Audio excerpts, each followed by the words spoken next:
Loyalty used to be my religion. I'm Michael Harland, 36, city sanitation by day, quiet crypto investor by night. While people saw a guy in a neon vest riding the back of a garbage truck, my cold wallet held a portfolio that had climbed into 7 figures, every coin bought before I ever said I do. My wife, Celeste, called herself an influencer. Translation: brand selfies and motivational captions.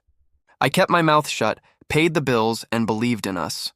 Right up until the Tuesday she looked me in the eye and said, "If you can't handle me sleeping with the CEO and your friends, then leave." "They're real men, not impotent," I didn't shout. Didn't throw a plate. I smiled, shark flat, and said, "As you wish." That night I made lists. Dean. Gym owner, my brother, password security made of wet paper. Tyler.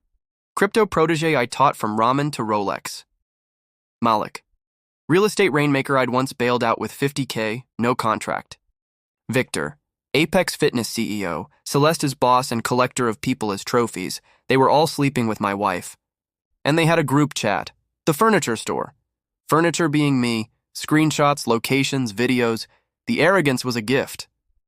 I set up a small apartment as a war room. Laptops, backups, a coffee IV. Modern revenge doesn't need ski masks. It needs screenshots. I also called Tamara Lee, a former medtech I'd helped when the system chewed her up.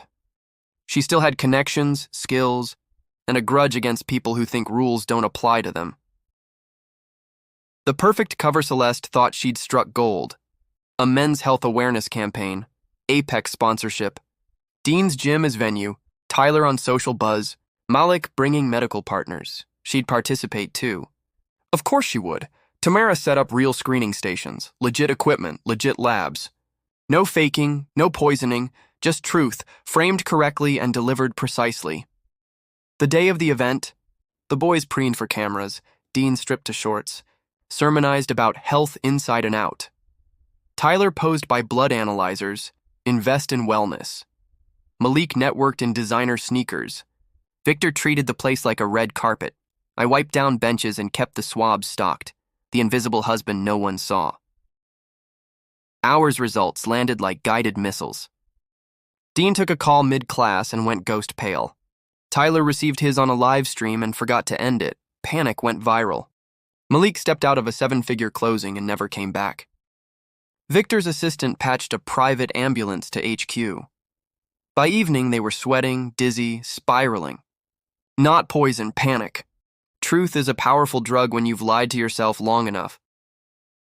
Celeste, spooked by their fear, convinced herself she had symptoms too. I drove her to Stark Memorial. The waiting room looked like a reunion from hell. Dean in a wheelchair, Tyler pacing, Malik wilted in a corner. Victor demanding the best doctors. Dr. Harrison walked in with a stack of folders and a voice that didn't flinch. "This is unusual. Your results are serious. We need to contact all partners immediately." No one looked at me. Let the internet work, he didn't fabricate a thing. I fed Fit Chicago a tip about concerning screening outcomes at a high-profile event. They published a careful post. Chicago social media did the rest. Dean's memberships evaporated. Corporate contracts paused for review. By month's end, the gym echoed. Tyler's clients withdrew funds. His meltdown clip became a meme. His subscriber count imploded. Malik's reputation, currency, and real estate shredded. Deals died, buyers walked, whispers multiplied. Victor's board scrubbed him from marketing. Analysts questioned disclosures. Apex stock tanked. Then Ashley North, Celeste's influencer rival, dropped a 23-minute expose, receipts, timelines, dots connected. Brand partners stampeded. Celeste's follower count plunged in real time. I didn't swing the axe. I held the mirror. Court, not chaos papers arrived. Celeste's lawyer, Marcus TV Ad Webb, claimed I was a distant, under-earning husband who owed alimony to a successful entrepreneur. I brought Eva Darnell, quiet voice, wolf brain. 3 bankers' boxes hit the table. Exchange records, wallet addresses, tax filings. Every crypto buy before the marriage. Separate property, meticulously documented. Eva wrote a number on the whiteboard. 2,000 plus Webb choked on his coffee. Celeste stared like she'd seen a UFO land in the conference room. Community property? Webb tried. Premarital, Eva replied. Commingling? Separate accounts, separate wallets. Marital contribution to growth? Market appreciation and my client's trades. Box 2. Celeste's reality. Credit card balances, unpaid taxes on influencer income, contracts canceled after the scandal. Eva's closer. Given Ms. Harland's current liabilities and loss of income, spousal support would flow to Mr. Harland, not from him. 6 weeks later, the decree was signed.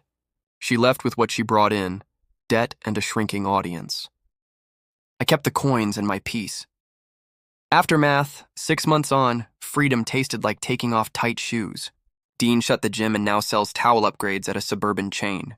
Tyler's back in his mom's basement, uploads sporadic, comments off. Malik shows studio apartments for someone else's agency. The Tesla's gone. Victor resigned to pursue new directions. Last rumor, luxury rideshare. Chauffeuring execs he used to pitch. Celeste's messages pinged my phone. Anger to begging to silence. Delete, delete, delete. The unexpected twist? Ashley North messaged dinner. Researching Celeste's story had made her curious about the quiet man in the background who somehow came out standing taller. We met. She was sharper than her thumbnails, funny without cruelty, honest about why she'd reached out. 5 dinners in, we choose places where conversation matters more than photos. In the mirror now, I don't see the furniture husband. I see a man who let patience stack like capital and used, truth like compound interest. They weren't ruined by me. They were ruined by who they were when the lights came on. All I said was, as you wish. And then I let the math add up.